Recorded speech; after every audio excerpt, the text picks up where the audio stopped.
అశ్వత్థ వృక్షారాధన, రావి చెట్టు ఆరాధన. 1. శనివారం నాడు రావి చెట్టు కింద కూర్చుని 11 సారలు హనుమాన్ చాలీసా పారాయణం చేయడం వల్ల శనిగ్రహ దోషం తొలగిపోతుంది. 2.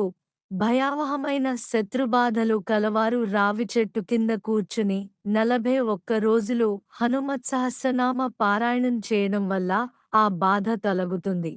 3.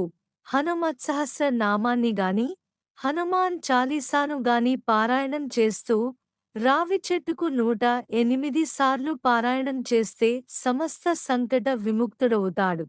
శిరస్సుపై మణి ఉండే పాము రావి చెట్టులోనే ఉంటుంది. అయోధ్య సమీపంలోని రాంపూర్లో గల శివ సహాయతి అనే వ్యక్తి దారిద్ర్యాన్ని గమనించిన ఒక మహాత్ముడు నువ్వు ప్రతినిత్యం వాసుదేవ స్వరూపమైన రావి చెట్టును పూజించి దాని కింద కూర్చుని రుద్రాక్షమాలతో 108 సార్లు దుర్గా సప్తశతిలోని ఓం సర్వ బాధా ప్రశమనం ధనధాన్య సుతాన్వితః మనుష్యో మత్ప్రసాదేన భవిష్యన సంశయః అనే శ్లోకం జపం చేయమన్నాడు. అలా చేయడం వల్ల అతని దారిద్ర్యం తొలగి సంపదలు చేకూరాయి.